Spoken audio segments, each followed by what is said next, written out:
been taken. One of the shooters has been identified as Naveed Akram. Now we have more details emerging.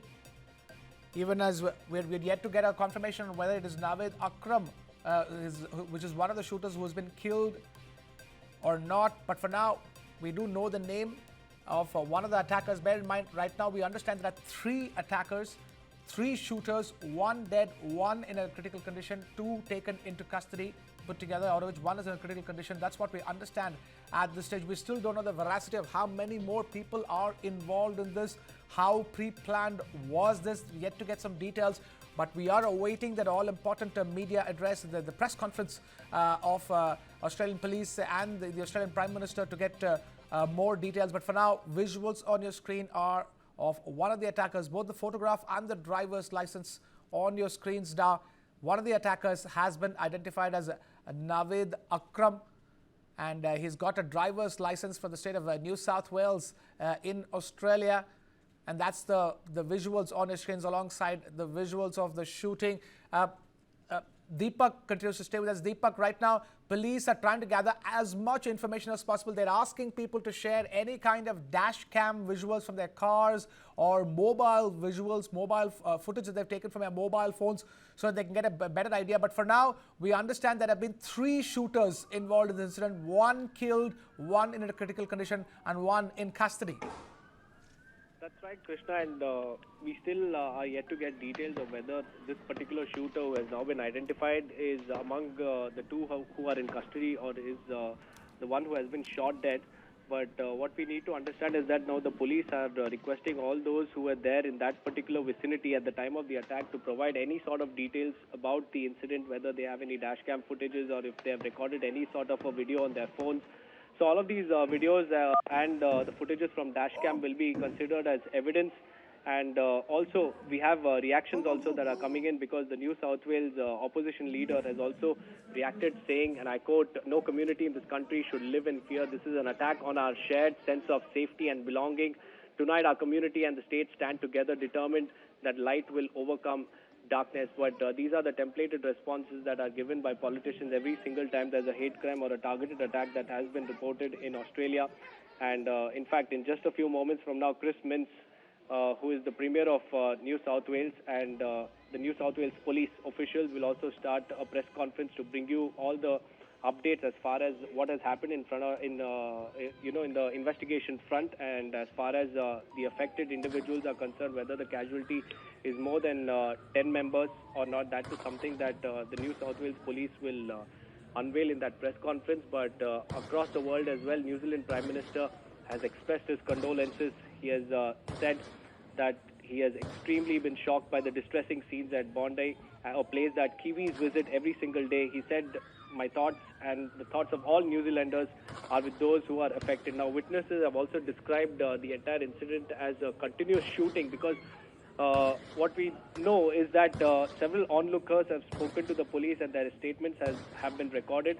And one of the onlookers, according to an online report, said that there was continuous firing that was reported, and when she saw what was happening, all she could see was people, running amok because there was gunshots on one side and there were people who were panicked and they were running on the other hand. So there's complete panic and chaos in this particular area. But Albanese has said that people must refrain from going out. And one of the other eyewitnesses have also claimed that she was driving to pick her family members up from a surf club, and she thought that there were fireworks but could barely see any birds flying away. Then she saw a group of people running towards the car, and then she realized it wasn't fireworks, it was complete mayhem with people jumping out of their cars. So that is the kind of panic that grips this particular beach area, because it happened in daylight. It was a beautiful evening where the Jewish community members were celebrating Hanukkah,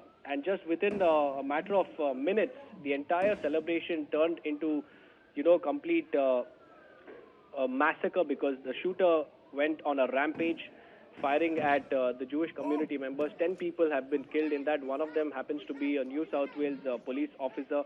And more eyewitnesses' testimonies are also coming to the fore, Krishna. One of them said that there were several that had the courage to get into the park and start helping people. It was all surreal. It was my backyard down there, and it feels so wrong. It is concerning that this can happen. Right, stay with us, Deepak, because we have some guests joining us as we continue to track this shocking situation in Sydney. We have Pathikrit Pine, geopolitical and security analyst, now joining us. Pathikrit, thank you so much for taking time out to be with us. Look at these visuals; they tell a very, very, very scary story. And the fact that this, the way Israel's president put it, Isaac Herzog put it, this was waiting to happen. There were several warning signs that were ignored by Australia and its government. Good evening. It is indeed a sad story, but many of these countries, the kind of lax immigration policy they have, I think one of the reasons for this kind of incident is definitely that. Secondly, on a day of a Jewish festival, it's very similar to the kind of attack that happened on October 7, 2023 in Israel. A little more, perhaps, precaution should have been taken in terms of securing the places where there was such a huge congregation of people. The third, Krishnan, the kind of visual that you are showing, you can see the red shells of shotguns which are lying all around. Now, it appears they were using shotguns, 12-bore shotguns to shoot. At least one of them was using. Now, had it been, say, assault rifles, probably the casualties could have been much higher. While, it is a reality that more efforts should have been made to prevent it, but these kind of lone wolf attacks, sometimes it becomes absolutely impossible to prevent, because many of these elements who were involved today, one of whose name is coming out as Naveed Akram, they may not have any precedent of crime history. They may have just been radicalized online or offline. And in such situations like this, it is not necessary that only two people got radicalized. They could have been far more loitering around, waiting for another day to do something very similar in the form of a lone wolf attack. One of the individuals who showed tremendous courage, as your visuals are now showing, to snatch the gun from one of the terrorists. Had it not been so, probably the casualties could have been far higher. All that these guys needed to do was to randomly shoot, because in such a huge congregation of people, a random shot eventually hit somebody. So it is difficult to prevent such attacks, but it is important to ensure that immigration laws become far more stronger. And that is not the case. In incidents like this, it also appears that, for communities like Jews who are under attack in many parts of the world, a little more effort should have been made in terms of securing the areas. The first response from the law enforcement agencies was not very, very timely. It took time. And that is the reason probably they got so much time to, shoot at length. There could have been quick response teams, nearby. That could have prevented at least the number of people who have died. Unfortunately, even though 10 itself is not a low number, it appears that the number of people who got injured, the numbers may go up eventually. The actual casualty figures might go up. Back to you.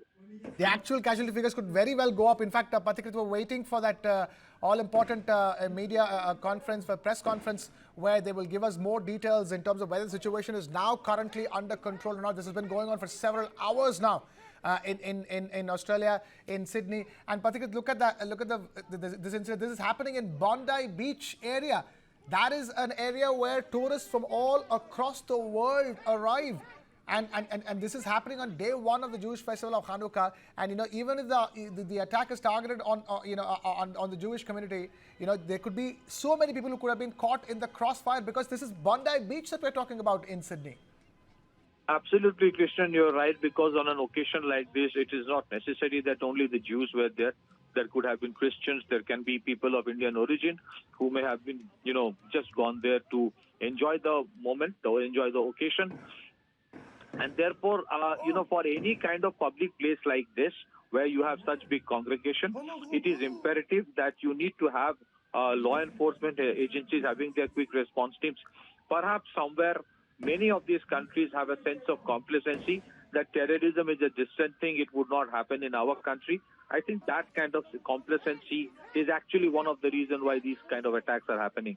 I repeat one thing, that it appears at least one of the assailants was using a shotgun, because what was, snatched from the terrorists by one of the individuals, had it not been in case of an automatic spraying of bullets. But it seems that not many countries have learned the lessons from what happened on October 7 in 2023 in Israel.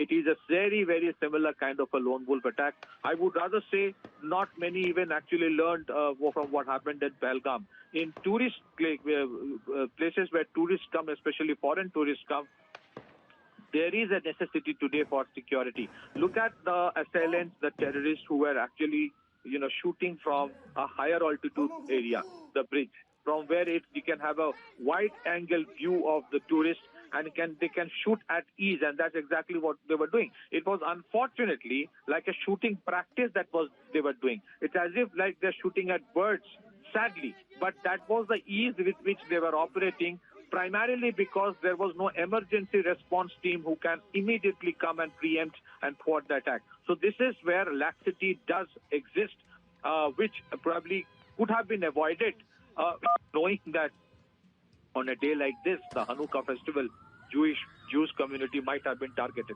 Similar attack happened in the morning today in United States as well. So there should have been far more alacrity that was lacking. Back to you. Patikrit, you make a very, very fair point. There's been another shooting incident in the US as well on the very same day. And what does this mean for countries across the world? Because as you're rightly pointing out, very difficult to stop lone wolf attacks like this. If it's planned, it's coordinated, it's done by a terrorist outfit, then there are ways and means to control that. How do countries control some of these things? How can do you think it's a matter of reshaping immigration policies in a way that to ensure that something like this doesn't happen? The background checks are so stringent. And more importantly, law enforcement post-immigration is also so stringent that attacks like these kind of brazen lone wolf attacks can be countered. Well, you have a very valid question. First and foremost, yes, you do need a strong immigration policy. Secondly, these people have been radicalized by somebody, whether it's online or offline. Now, who is radicalizing them? Who is telling them that it is absolutely fine to go in the morning and to in a particular place where there's a congregation of people of some particular community, the Jewish community in this case, and shoot at random? Somebody is telling it to them, whether it is online or offline. Now, in the name of religious freedom, if you allow such things to happen and do not keep an eye or ears and eyes on what is being taught, what is being whispered into the eyes, whispered into the ears of these followers, then invariably such attacks will continue to happen. So one, definitely you can say that terror attacks, some attacks would invariably happen even if you stop most of them. The second issue, I reiterate, you need to keep an hawk eye on the radicalization. These guys are getting radicalized. These guys may be just common people, with no terror background, and that's the kind of people who are generally picked so that there's no trail left behind. Nobody can actually suspect them. And then somebody, a handler, gives them a gun, tells them how to shoot and just go and do it, telling them it's perfectly fine to do this. So the radicalization ecosystem, the handlers, the modules, the one who is organizing it, arranging it, there is a huge network that operates from behind the scenes. They may be, they may not have a direct connection with an ISIS or an Al-Qaeda, but nevertheless, these are terror-creating elements. So I think the ecosystem has to be broken by the intelligence agencies. A lot of effort, which sometimes go unnoticed, has been made in India to, break the backbone of such ecosystems. Unfortunately, in countries like Australia or, say, many of the Western European countries, they, in the name of religious freedom, have allowed this. I might sound very politically incorrect to say this, but I would not be surprised if similar things start happening in many of the Western European countries, especially UK. They have happened in the past as well. But if you look at the situation in UK, is different from what happened in the morning in Australia. So I think it's time that many of these European or other countries wake up and realize that threat is no more a distant thing. It can happen in their cities as well. Back to you. Fine, they're joining us even as we continue to get you. Stay with us, Patikrit. We are getting some latest visuals from the Bondi Beach area, the area adjoining the Bondi Beach in Sydney, in Australia, where, as you can see, emergency teams, police cars, ambulances, all standing by. Situation still being dealt with. These are the latest visuals coming in from Sydney in Australia. Bear in mind, the entire Bondi Beach area has been shut down post the incident. We are yet to hear from the authorities in Australia as to what is the tally when it comes to the death toll. As of now, we understand so far 9 to 10 lives could have been lost at least, and that includes one of the shooters. We also understand that 2 shooters are in custody. For all those who are just tuning into this broadcast, one of them is supposedly in a critical condition. That's what we understand, even as the operation continues, both in terms of bringing the situation under control and also treating the victims, the injured, be it on the spot or in nearby hospitals. Some shooting victims have been taken to nearby hospitals. Those who have been injured are getting treatment, emergency treatment in nearby hospitals. Some are getting treatment on the spot. We're yet to get some details on the number of people who are injured as well. This mass shooting incident in Sydney's Bondi Beach, which has now been sealed after this terror attack. We know the name of one of the shooters because the driver's license of that shooter has been recovered. That shooter's name is Naveed Akram. That's what we understand. 10 people dead, including one shooter. We don't know whether it's Naveed Akram is the shooter who's been killed, or he's the one getting treatment, being critically injured, or is the one under custody. But so far, we understand 3 shooters involved. That number could be more as well, apart from the fact that the death toll number could be higher. Israel taking cognizance of the situation, condemning attacks on Jews, condemning the rise of anti-Semitic attacks in Australia, and saying that Australia has been the one that has been ignoring the warning signs which have been coming for a very long time.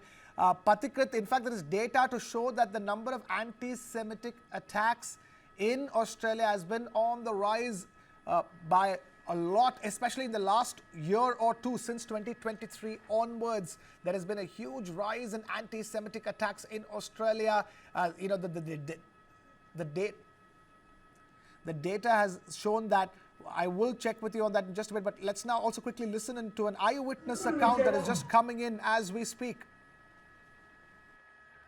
2 active shooters who were down here in Bondi. I was just around the corner. I saw people running past, and initially you just think, oh, it's a beautiful day down at the beach. You sort of think that people are just having a good time, and then more people ran past and said there's a shooter, there's a mass shooting, and they're killing people. And I heard the gunshots. It's just behind me. Like, I think that these scenes have unfortunately become no longer unprecedented in Bondi after the Bondi Junction attack, and now this. There was a Jewish Hanukkah festival happening down at the pavilion. I was literally about to walk down there when this all started. So so there was a church just where I was. So a group of us just ducked in, and they sort of closed the doors and kept us safe there. So I was out at the restaurant over there, and I was just serving I think I was taking away some dishes. But I was nearby the front, and I heard these shots go off, and I knew it was gunshots immediately, but I didn't really register it. So I just sort of saw them all the way over there, just people start running, and I'm going, well, maybe it's like a one-time shooting, not like it's not America, like not a massacre event. But turns out it was, and the whole shop just like stood up, and we all just ran into the back exit, and everyone was pushing everyone. There was no like semblance, and we just ran in through. I ran onto the beach. I guess everyone ran onto the beach. It was pretty terrifying, and yeah, I eventually went back to see what was happening. A few people helped a few old people get up and get out of there, but it was like there were lots of bodies. From ordinary Australians for Australia's Jewish community is real. Secondly, today is another example of the enormous pressure and responsibility, the danger that New South Wales Police regularly face as part of their job. They do it without faltering. They didn't falter today. We need them. And thirdly, tonight saw extraordinary acts of personal courage and bravery from individuals in our community. And I think it's worth remembering that in all of this evil, in all of this sadness, there are still wonderful, brave Australians that are prepared to risk their lives to help a complete stranger. No? Thank you, Premier. Good evening. Premier has outlined the brief circumstances this evening. I'll go through them again, then more than happy to take some questions. About 6:47 p.m. this evening, police started to receive a number of reports of shots fired at Archer Park at Bondi. Archer Park is a grassed area just north of the Bondi Pavilion. Police responded promptly. Unfortunately, at least 12 people are deceased at this time. 29 people have been transported to various hospitals around the Sydney area, including 2 police officers. The condition of those officers and the other transported are serious, but there is a range of conditions. Our thoughts, prayers and love go to all the families and all of those that were involved tonight. We know that there were many people there to celebrate a happy occasion, the celebration of Hanukkah, and there was well over 1,000 people there when this took place. As a result of the circumstances of the incident tonight, at 9:36 p.m. this evening, I declared this to be a terrorist incident. I have also authorised special powers under Section 5 and Section 6 to ensure that if there is a third offender, and we are currently investigating that at the moment, we will make sure that we prevent any further activity. Section 6 allows us to investigate today's incident. There is a massive police response, and I think as journalists you have seen how quickly and promptly the police responded. I'm incredibly proud of the professionalism of our police and emergency service responders. They have done a fantastic job. Unfortunately, it's only several years ago that Bondi occurred, at Bondi Junction. We have learnt a lot from that, and tonight ambulance and police and other emergency responders acted promptly and professionally to do a great job there. We will have a significant investigation. Our Counter-Terrorism Command will lead this investigation with investigators from the State Crime Command. No stone will be left unturned. This type of disgraceful activity, this wanton use of violence, the taking of innocent lives is unacceptable to New South Wales. It's not our way of life. I've been very clear since I've been the Commissioner that as a police force, we won't stand for this type of violence. I'm personally offended. You have seen that the police have already taken prompt action. The Premier has mentioned one of the offenders is deceased, the second one is in serious condition at hospital. We will focus to ensure that there is no further threat to the public. Could I ask, but this is a time of calm. This is a time where I want to make sure that there is no retribution. The police are investigating thoroughly. We have acted promptly. We have taken decisive action. Could I just ask for calm in the community? Allow the police to do our job. We will work closely with community, and I'll continue to provide updates about the investigation as they go on. Thank you. I'll hand over to the Minister and then happy to take questions. Sorry. Do we have an age range of the victims? Obviously, it's early days, but of those deceased? No, very early. Sorry, I don't have those details at the moment. As you can imagine, there has been a fair dislocation. The ambulance service responded brilliantly.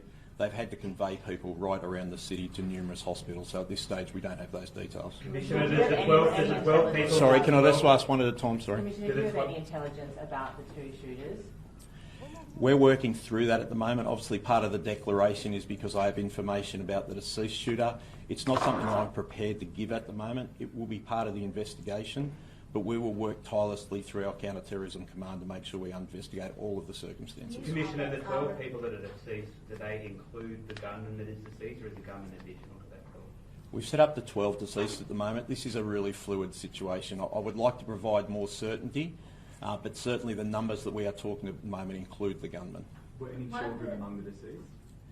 At this stage, I don't believe so. However, I do believe that a child was transported to hospital. Again, I don't want to give information that turns out to be incorrect. It is very early.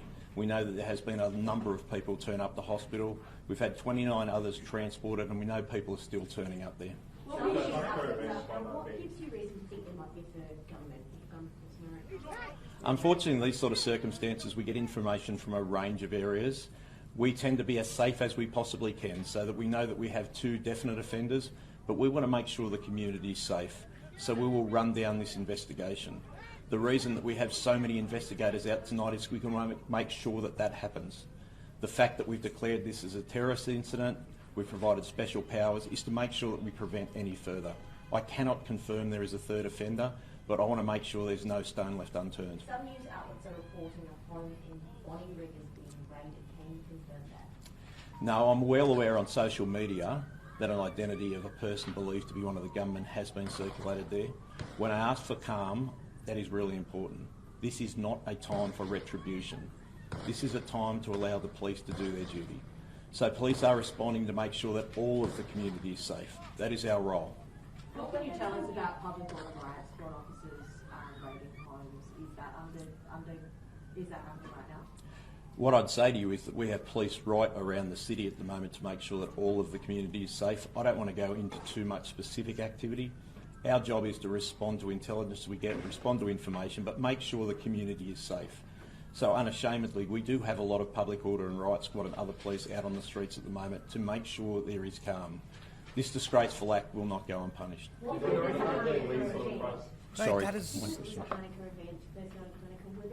right. That is the police addressing the media for the first time after this terrible, shocking tragedy in Sydney on Bondi Beach in Sydney. Latest visuals coming to you straight from Australia. The aftermath of this shooting spree that has left 12 people dead. That's the latest confirmation we're getting. The death toll has now been pegged at 12 people and another dozen injured are getting treatment. The 12 people killed includes one of the shooters. That's also being confirmed by the police, which has also confirmed that this indeed is an act of terror. They are calling it an act of terror, and an investigation is being launched into it. A counter-terrorism team will be leading the investigation into this act of terror. We have Ambassador Deepak Vora, former Indian diplomat, Major General Sudhakar G, Defence and Strategic Affairs expert, now joining us on the broadcast. Thank you both of you for joining us. Ambassador Deepak Vora, I'm going to begin with you by asking a simple, straightforward question. Israel's President Isaac Herzog has literally said that this was, this is waiting to happen, and that Australia has been warning signs of rising anti-Semitic attacks in Australia. In fact, even while the Australian authorities are yet to, confirm whether this is Hanukkah related, Israel taking Congress and saying this is all about that. Yeah, well, thank you very much. It's a sad moment. I'm not in the nation's capital. I'm joining you from a distant place, but I would like to be as honest and open as I can. The Australians pride themselves. I heard the police commissioner talking. It was arrant nonsense what he was saying. They pride themselves on being a very open society. They want to be politically correct and all that nonsense. If the killers are Muslims, say so, I say. The fellow said there should be no retribution. So what? Are you going to lodge these guys in a five-star hotel and serve them halal meat, etc., etc.? If there's retribution, let there be. Because you are unable to protect the Jewish community. Anti-Semitism is rising. Israel says, we've been warning the Australians about this. They've done nothing. What happens to their preventive intelligence? They've been talking about a white Australia policy. They are racist. They are supremacists. And I think that what they're trying to be politically correct, they've got all these characters into their country. They've let them in. Now they are paying the price for mollycoddling these characters. That doesn't work, sir. I used to think being nice and calling them sweetheart, darling, etc. would work. It doesn't. I think Israel has the right approach. That eliminate these fellas. What happened to their preventive intelligence? Don't they know about it? These guys should have been identified. They should have been under police surveillance. We are doing it in India, and we are preventing, after the Red Fort attack, we nabbed all the fellows, and they all belong to one particular community. Why are we shy to acknowledge this? I hope the Australians saying we have declared it a terrorist incident. So what? Is that the end of the world? Nothing further will happen? We would be interested in knowing, sir. Take it from me. I'm 74 years and I've been in this business 52 years of diplomacy. After a week, it will be forgotten. Something else will happen and nobody will even know the result of the investigation. Right now, they want to calm, the kind of tension. They want to tell everybody, all right, we're on the job. At the end of it, happy birthday. We've forgotten. Okay, stay with us. We also have Major Sudhakar G joining us. Major Sudhakar G, do you think this is going to be another shooting incident that is going to be forgotten soon? Yes, I tend to endorse what Ambassador Bora has said. It's a fact of life. That is how the world order in 21st century is moving from one milestone to another milestone. By the time we reach the second milestone, the first milestone has gone out of obliterated from our memory. And events are overtaking unless some meaningful and substantive steps are taken by the whichever organization is responsible for. Because I am reminded of our folder which was given to United Nations Security Council way back in 96-97, and it gave out the definition of terrorism, terrorism, and a counter strategy. It's gathering dust. I don't know if UN people can trace it out there.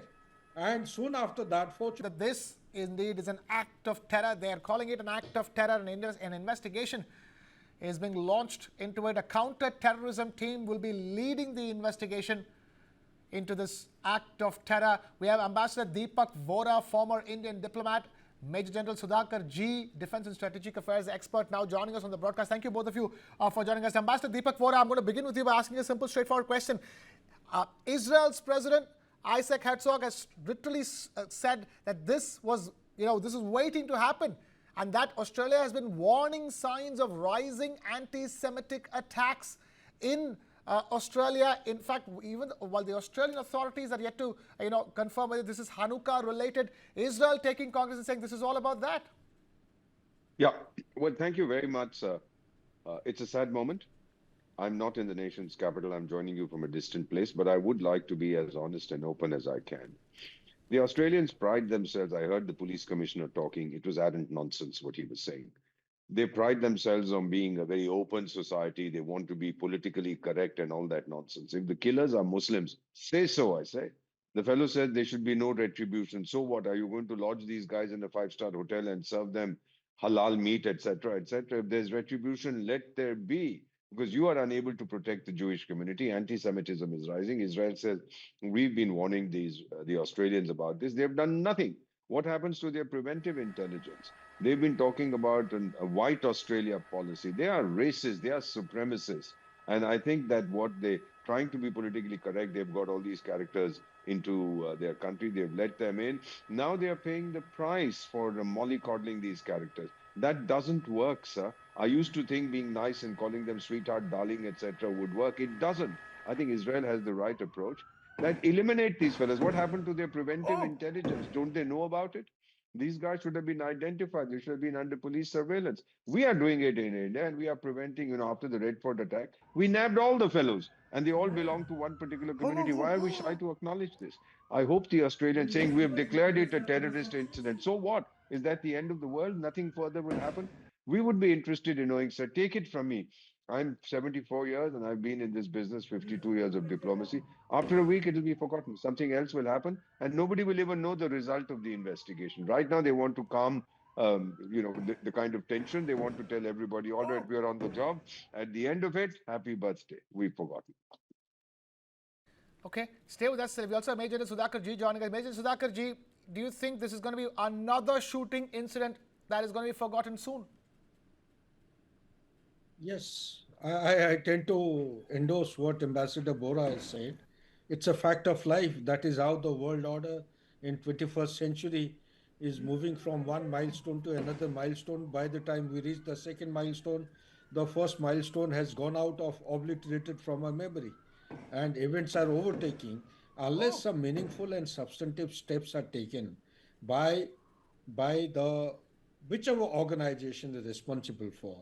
Because I'm reminded of our folder which was given to United Nations Security Council way back in 96-97, and it gave out the definition of terrorism, terrorism, and a counter strategy. It's gathering dust. I don't know if UN people can trace it out there. And soon after that, fortunately, 9/11 took place, and the US was shaken out of slumber. And that is how they came to Afghanistan. After they landed up at Afghanistan, they had forgotten for what purpose they were there. They're heading towards Iraq. So these are the lopsided kind of, the priorities which are existing. So I tend to agree with what very distinguished ambassador has said. But at the same time, allow me, Krishna, because now the time is very critical. 10, 12 people have killed, and you're saying dozen, my figure says 20 are injured. There is a need to keep calm. People have to be taken to safe places, and there has to be some serious business going on from Australia's side. And I'm reminded of the Five Eye countries. The Five Eye countries are not going to be an exception. What has happened is, point number one, that a regional dynamics has been pushed beyond the boundaries and made to manifest in a global architecture of terrorism or the conflict. What I mean to say, that what Netanyahu did was not wrong. He did the right thing. Okay. Because the best answer to these people is to hit them back. And Yeah. that is how the octopus doctrine has worked. Right. But having done that, they should have been mindful that such a thing was coming. They knew about it. They had a warning. Why the hell these people are there? Those of us who've been to Bondi, they will bear me out. It is one of the best iconic tourist places. The best beach in the Sydney and the Australia. Yeah, And in they're the world. targeting One of the people best into- beaches in the world, Major Sudhakar ji, not just Sydney or Australia. Ambassador Deepak Vora, this is all about those liberal laws that get weaponized by radicals, and there's no way of checking that. We, as you rightly pointed out, one day today there's a shooting incident. Right now we're not even discussing the shooting incident in the US. We're just talking about Australia, and both countries, suffer from the same problems: liberal laws that get weaponized by radicals. You put it so brilliantly. I can't do better than that. I just heard General Sudhakarji. You referred to the American soldiers who have been killed in Syria and by people who are foot soldiers of Donald Trump's latest darling, that Al-Shara Jolani character, who from being a terrorist, Al-Qaeda member, suddenly put on a suit and became, oh, such a handsome, beautiful man. Now what is happening, sir? Donald Trump has said, I will take revenge. There'll be swift revenge. The Australians saying, don't panic. We are investigating. In 300 years, we'll tell you what has happened. Look, guys, wake up. This kind of thing is not going to work. This liberal business is outdated. Throw it into the dustbin. If somebody hits you, if somebody is disturbing what you want to maintain in your country, you want peace, tranquility, you want to be a tourist destination, if somebody is trying to disturb that, eliminate the fellow. What's happened to your preventive intelligence? You claim all these 5 eyes and 6 eyes and 7 noses and 8 ears. What's happening? And if these guys are Muslims, as we are told they are, well, happy birthday. So correct. That is what the Israeli authorities are saying. The minister, Amichai Shikli, the minister of Diaspora Affairs and Combating Anti-Semitism, has also placed direct blame on the Australian government, which has been pandering to different terrorist-affiliated people in Australia. They've been allowing marches of Hamas and Al-Qaeda and Hezbollah and all sorts of other organizations while restricting different Jewish activities. So yes, even in the statement that the Australian Prime Minister issued after the attack, he refused to use the word, he did not use the word terrorism. He refused to acknowledge that that the targets were Jewish or that it was a Jewish holiday that was being celebrated. So yes, they are still in denial mode. Right, Yeshaya, in that sense, this is a warning sign not just for Australia, isn't it? Since October 7, 2023, there has been a rise in anti-Semitic attacks. That's what the position of the Israeli, the government is Israeli state is, and this is a wake-up call for Australia and for the rest of the world. Yes, it is also a wake-up call for India. I must say that as well. One of the attackers, his name has been released. It is Naveed Akram. He is a graduate of the Pakistani military school. There have been protests against the new Hindu community in Australia. Many of these people have come to Australia on tech visas, and there's now a growing Hindu community in Australia. And I think it's also time that the Indian government and researchers of terrorism in India also take a role here in addressing the threat coming also from the Pakistani community and other communities in Australia, which is a threat to the Hindu community as well as the Jewish community.